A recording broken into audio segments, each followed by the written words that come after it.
Circuit électrique à un régime sinusoïdal. La représentation complexe. Alors, pourquoi la représentation complexe?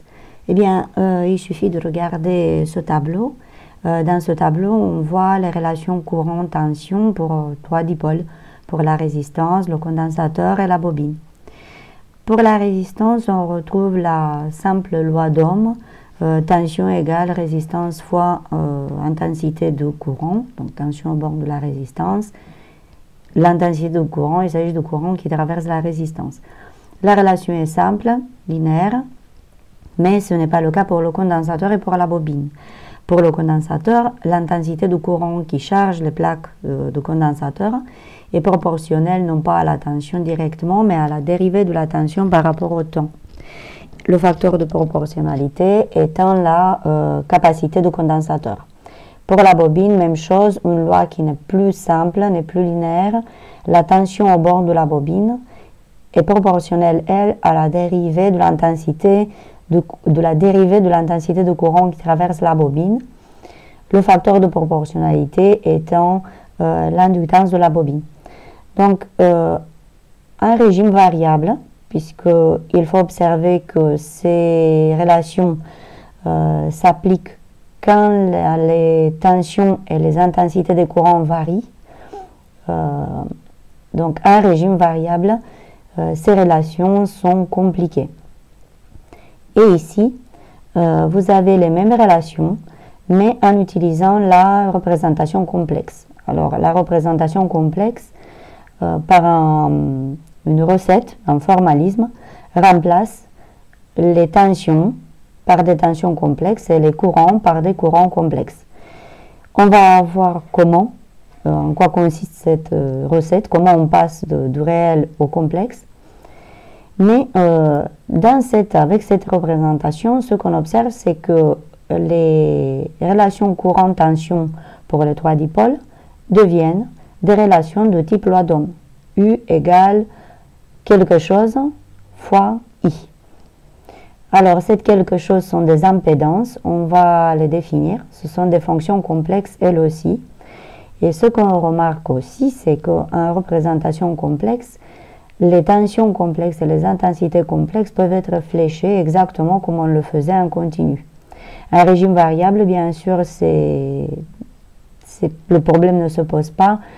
Par exemple, ici pour le condensateur, le courant variable qui charge les plaques du condensateur, dans le cas variable le plus simple, c'est-à-dire un régime purement sinusoïdal, la moitié de la période, le courant est positif, il va charger par exemple cette plaque avec des charges positives, mais la demi-période suivante, cette plaque va se charger négativement puisque le courant va être opposé. Donc, flécher le courant et les tensions dans des circuits à un régime variable, c'est un non-sens. Par contre, en représentation complexe, on a aussi la possibilité de réutiliser ces flèches, ce qui va nous donner la possibilité d'utiliser certaines lois vues un régime continu, comme la loi des mailles, la loi du diviseur de tension, ainsi de suite. La loi des nœuds. Alors, comment ça marche la représentation complexe? On va se placer dans le régime variable le plus simple, le régime sinusoïdal. Et un régime sinusoïdal, donc tension et courant, sont des sinusoïdes, des fonctions sinusoïdales, représentées mathématiquement par des fonctions de type sinus ou cosinus. On va prendre un signal quelconque, donc ça peut être tension ou courant, on l'endote par S, et on choisit de le représenter par la fonction cosinus. De toute façon, entre cosinus et sinus, il s'agit juste d'une différence de phase de pi sur 2. Et il suffit en pratique de placer le t égal à 0, le moment initial où on veut, pour passer d'une fonction à l'autre. Alors, ce signal a une amplitude, on la note Sm, et donc son expression mathématique c'est Sm fois cosinus de oméga t plus phi, oméga la pulsation du signal, donc 2 fois pi fois f fréquence, et phi la phase. On peut exprimer cette amplitude en fonction de la valeur efficace. La valeur efficace étant l'amplitude divisée par racine de 2, l'expression de S de t devient aussi valeur efficace fois racine de 2 fois le même cosinus de oméga t plus phi. Alors, à ce signal réel, on associe un signal complexe, c'est-à-dire un nombre complexe tout simplement, qui a le module égal à la valeur efficace du signal et l'argument égal à sa phase. Donc pour chaque courant et tension, on va construire, on va associer ces nombres complexes décrits par les valeurs efficaces et les phases initiales. Un exemple. Si par exemple la tension est de 5 racine de 2 cos de pi t plus pi sur 2, ça veut dire une tension qui a une valeur efficace de 5 volts, une pulsation de 20 pi et une phase initiale de pi sur 2, la tension complexe associée sera un nombre complexe donc de module 5 volts et d'argument pi sur 2. S'il s'agit d'un courant, comme par exemple celui-ci 25 racine de 2 cos de 50 pi t moins pi sur 4, le courant associé, le courant complexe, sera un nombre complexe de module 25 ampères, donc la valeur efficace du courant, et de phase d'argument égale à la phase initiale, donc moins pi sur 4 de courant. Pareil pour les cas C et D. Pour C, la valeur efficace est de 12 volts, donc là, le module sera de 12 volts de la tension complexe associée, et l'argument sera pi sur 3 pour cette situation. Et pour le cas D, un module de 2,5 volts et un argument égal à la phase initiale, donc de moins pi sur 6. Vous observez que malgré le fait que les pulsations sont très différentes dans les 4 situations, ces pulsations-là, on ne les voit pas dans les expressions de grandeur complexe associées. Ça pourrait paraître bizarre, puisque ça pourrait nous faire penser que en fait, les pulsations n'interviennent pas dans le fonctionnement d'un circuit, un régime sinusoïdal.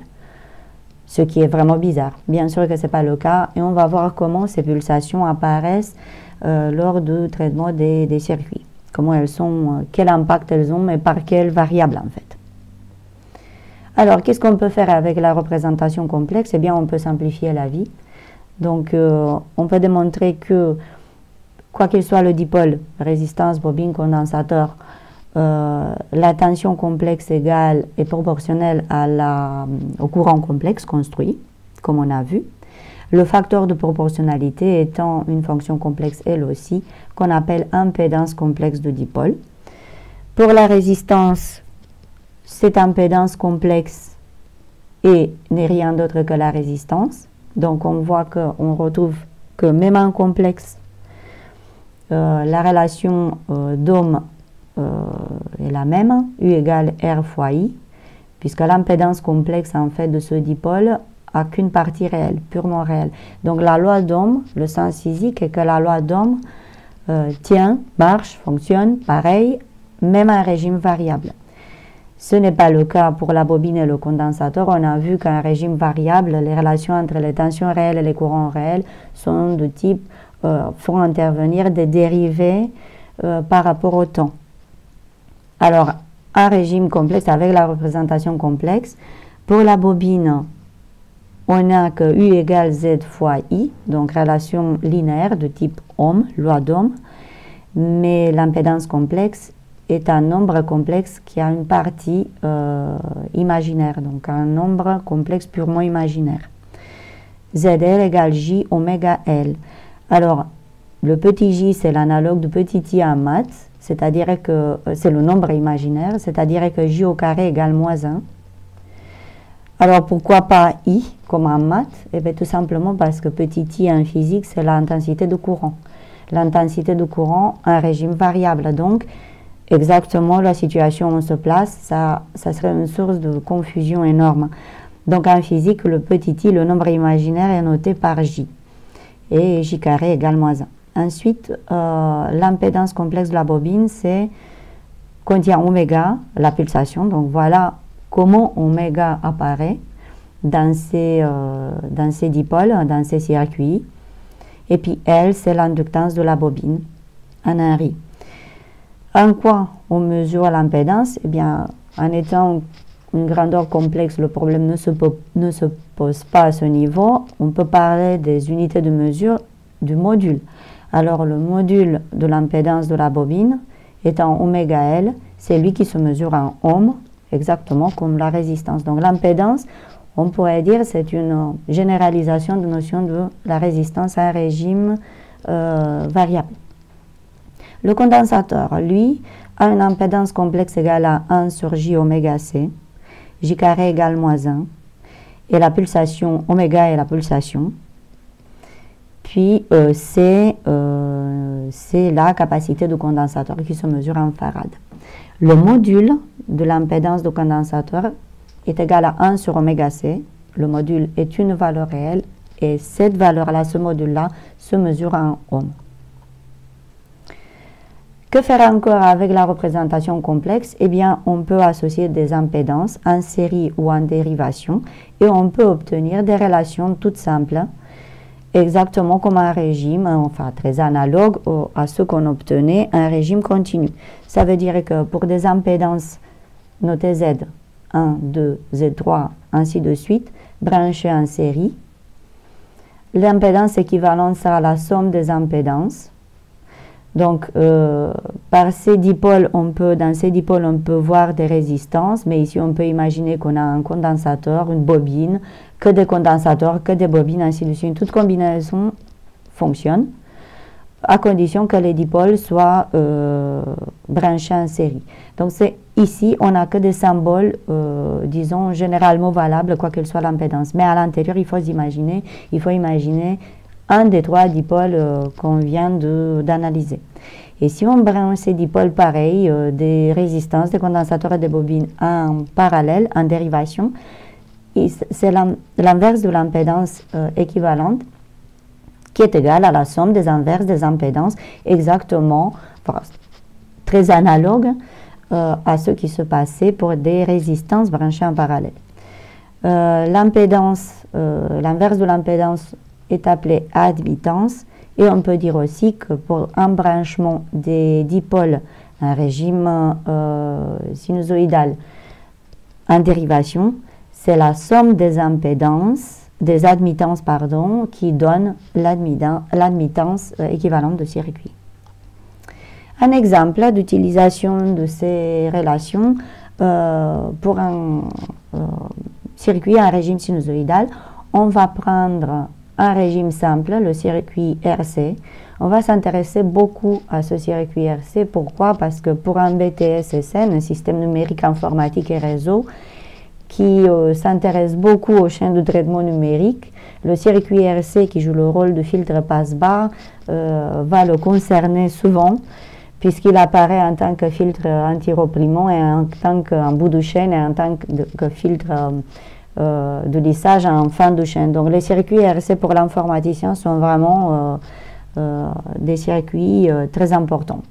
Donc on prend le circuit RC, on le met en régime sinusoïdal, c'est-à-dire qu'au bord on met un générateur de tension sinusoïdale. Et bien évidemment que si on veut par exemple la tension au bord du condensateur, on réalise qu'en travaillant un régime avec des valeurs réelles, c'est-à-dire courant réel qui s'établit dans le circuit qui varie en permanence, et des tensions réelles, donc on comprend bien que la tension au bord du condensateur sera la solution d'une équation différentielle, parce que tout simplement, les relations ici, en appliquant la loi des mailles, les relations entre les tensions et les courants sont des relations qui contiennent des dérivées. Donc on comprend bien que la résolution, le traitement de ce circuit n'est pas simple. Mais si on utilise la notation complexe, on va non plus prendre les tensions comme pour des valeurs réelles variables, mais on va s'intéresser, utiliser les tensions complexes construites comme on a dit auparavant. Ça veut dire que on aura une tension UE complexe qu'on peut représenter par une flèche qui sera la tension complexe associée au générateur, à celle qui est délivrée par le générateur. Ensuite, une tension qui s'établit au bornes de la résistance avec sa grandeur complexe associée, qui peut être fléchée.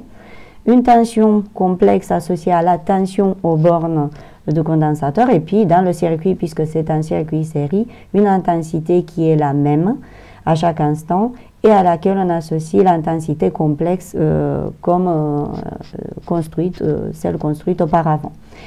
On peut, la loi d'Emaille reste valable. On l'applique comme en continu, c'est-à-dire qu'on choisit un sens de parcours de circuit.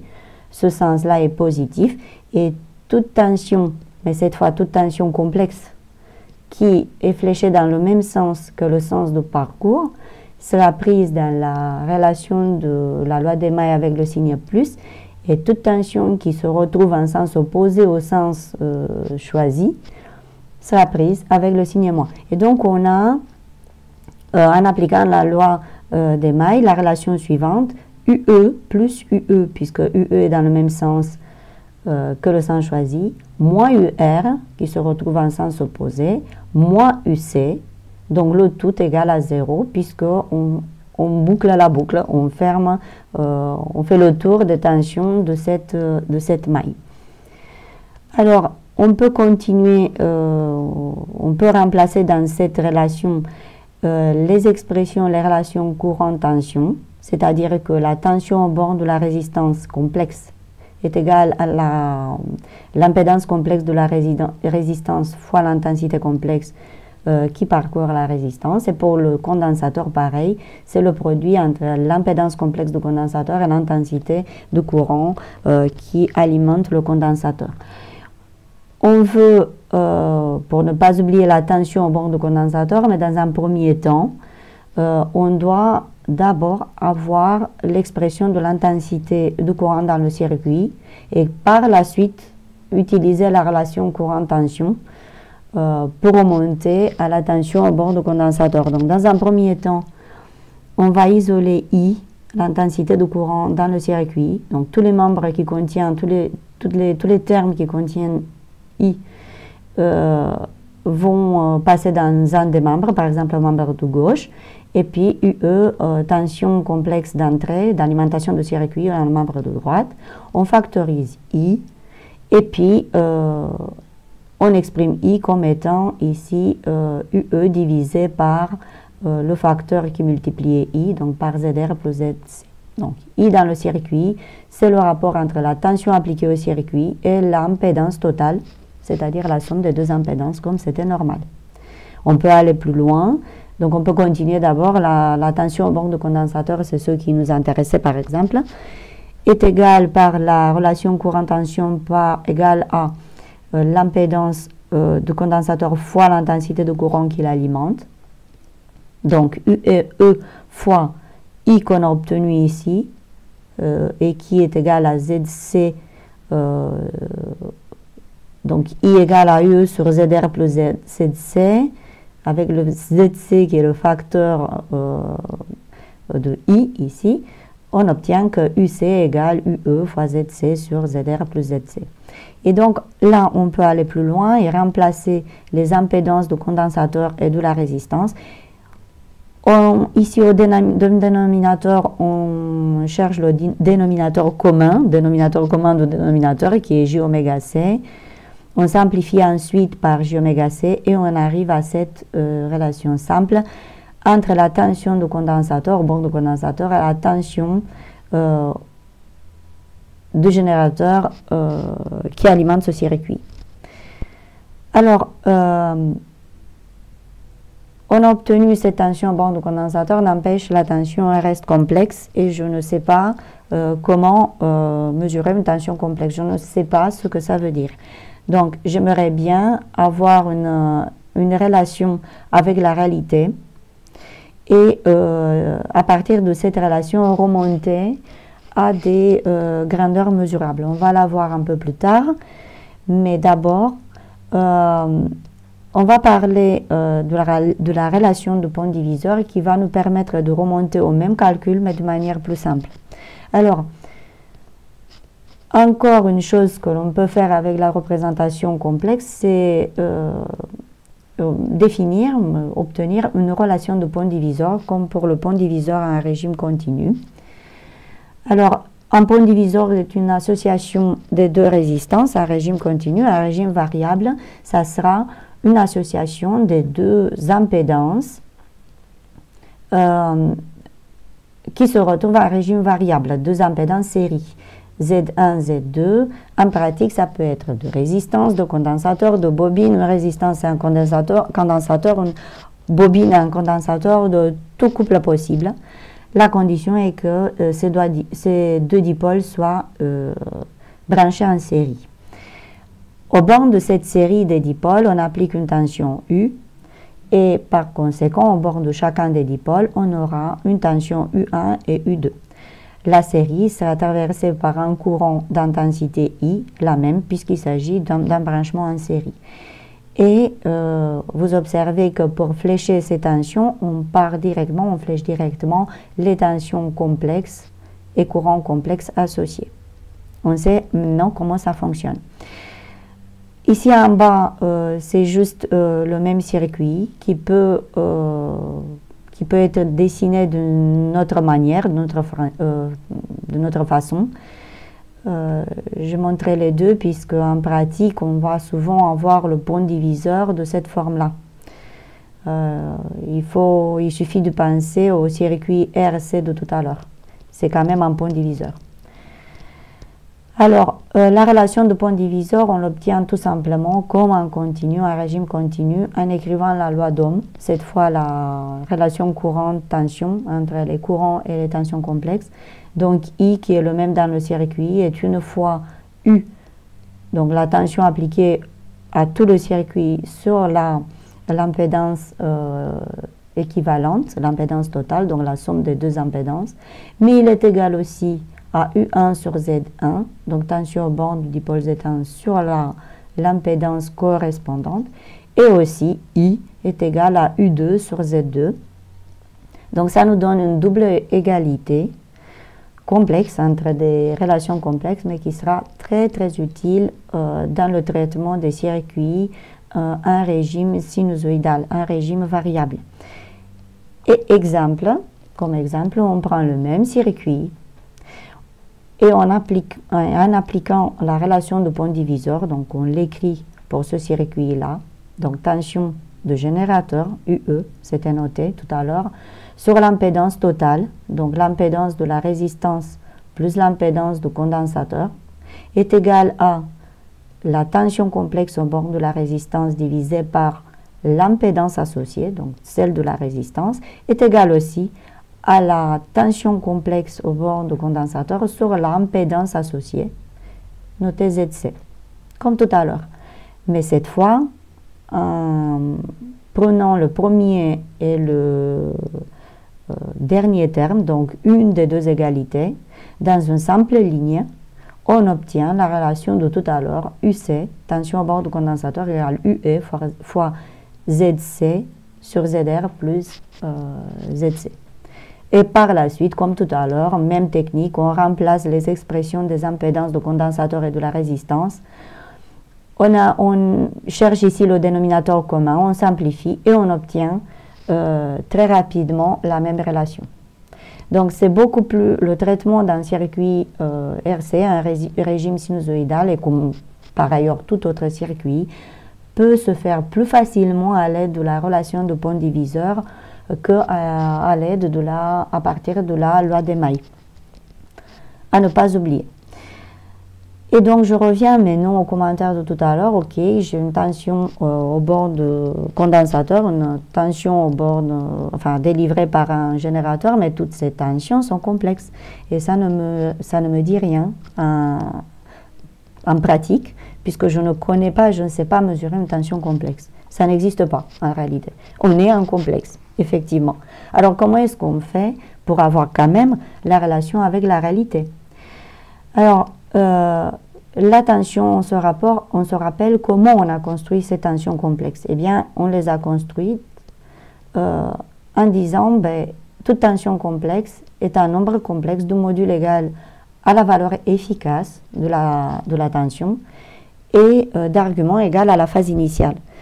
Ça veut dire qu'ici, mon condensateur, la valeur efficace de la tension qui va s'établir au bord du condensateur, donc de ce circuit, une fois le régime installé, permanent, sinusoïdal, sera en fait la valeur efficace, enfin le module, pardon, de cette fraction, puisque UC égale à cette fraction complexe.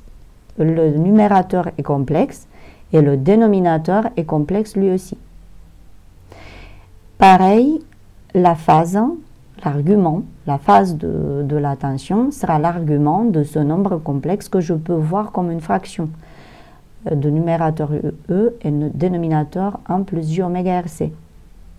Donc ce qui me reste à faire, c'est de trouver le module de cette fraction et son argument.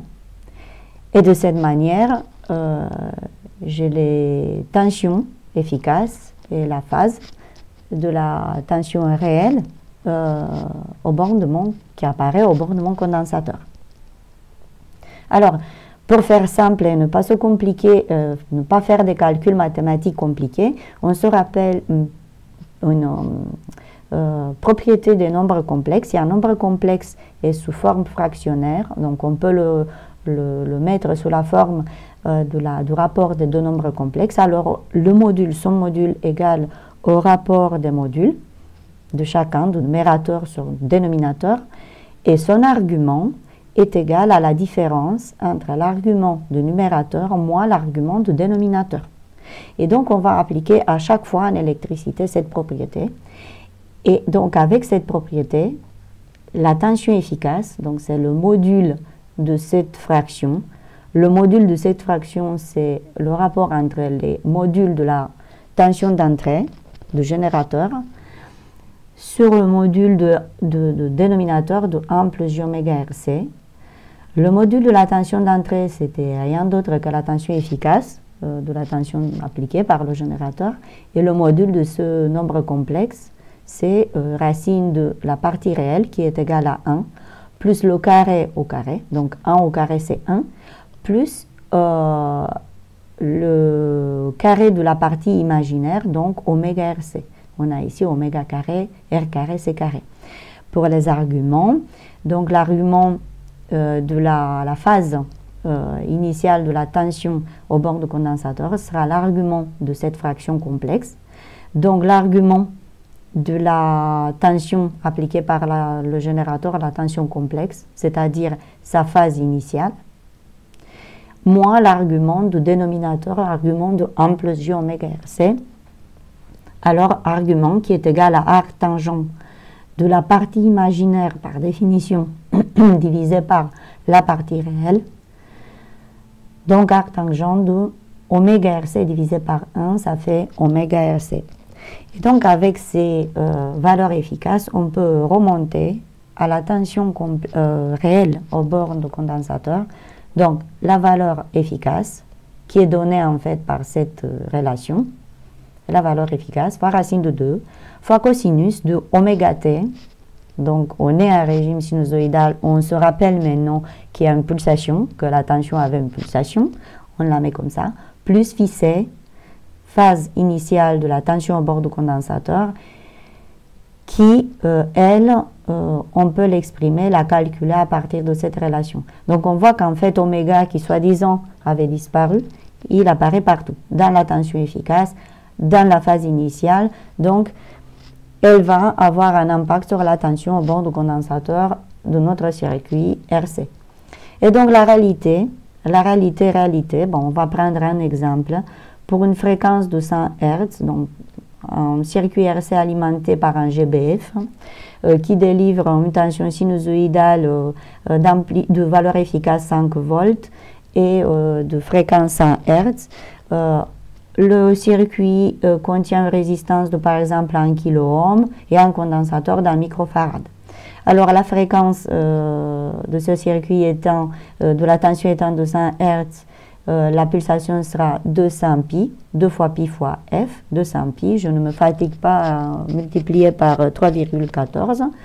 C'est pas la peine.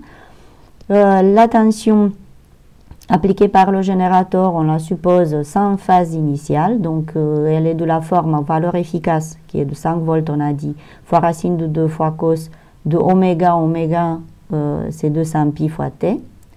Et on attend, vu ce qu'on a vu tout à l'heure, qu'au bord du condensateur, une tension sinusoïdale se met en place, apparaît, de même pulsation. Le circuit est linéaire, donc c'est même pulsation, oméga, donc même 200 pi, mais d'une phase initiale qu'on ne connaît pas, qu'il va falloir déterminer. On a vu un principe commun, et d'une tension efficace, donc qu'on va déterminer en utilisant les relations obtenues tout à l'heure.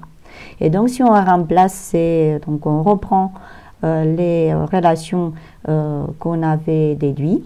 Donc la valeur efficace, c'était la valeur efficace de générateur, donc 5 volts, divisé par 1 plus oméga carré R carré C carré. Donc il suffit de remplacer oméga R ici 1 kilo et C 1 microfarad. Tout est transformé pour que les grandeurs soient exprimées en régime, en système international. Pourquoi? Parce qu'on veut être sûr que le résultat soit une tension en volts. Sinon, on ne sait pas ce que c'est. Et si on fait les calculs, donc on observe qu'à n'importe quel instant, la tension efficace au bord du condensateur est plus petite. Elle est égale à 4,2 volts, alors que la tension efficace du générateur était égale à 5, c'est normal. Il y a une perte de tension au bord de la résistance, et c'est aussi normal, on s'attend à ça, puisque le circuit RC se comporte comme un filtre passe-bas. Et il va réduire, un filtre passe-bas, c'est-à-dire qu'il va diminuer les tensions, les valeurs efficaces des signaux appliqués à ces bornes lorsque la sortie du circuit est considérée comme la tension au bord du condensateur. On va voir dans une autre vidéo les filtres passe-bas. Donc bref, la tension efficace au bord de ce condensateur est de 4,2 volts et ce n'est pas étonnant du tout. Et la phase initiale de cette tension est égale à la phase initiale, on avait trouvé de la tension du générateur phi E, mais phi E est égal à 0, moins la phase, moins arc tangent de oméga RC, donc voilà, c'est cette relation-là, phi E moins arc tangent d'oméga RC. Donc on a dit phi E est égal à 0, il n'y a que le terme moins arc tangent d'oméga RC qui reste. On remplace oméga par 200 pi, R par 1000 ohms, C par 10 puissance moins 6 farad, et on obtient ici, après calcul, à l'aide d'une calculette, enfin, moins 0,56 radians. Donc, pour résumer, si la tension en borne du générateur délivrée par le générateur est de 5 racines de 2 cos de 200 pi t, alors au bord du condensateur, à chaque instant, on aura une tension égale à 4,2 racine de 2 cosinus de 200 pi t moins 0,56. Même calcul aurait pu être fait en cherchant la solution d'une équation différentielle. Bien sûr que pour un circuit RC, l'équation différentielle n'est pas compliquée, mais il faut imaginer qu'on peut avoir affaire à des circuits plus compliqués qui contiennent plusieurs impédances, plusieurs dipôles. Et là, les équations différentielles, si on veut traiter ces circuits en RL, sont vraiment compliquées, parfois impossibles à résoudre analytiquement, alors que la représentation complexe vraiment simplifie la vie.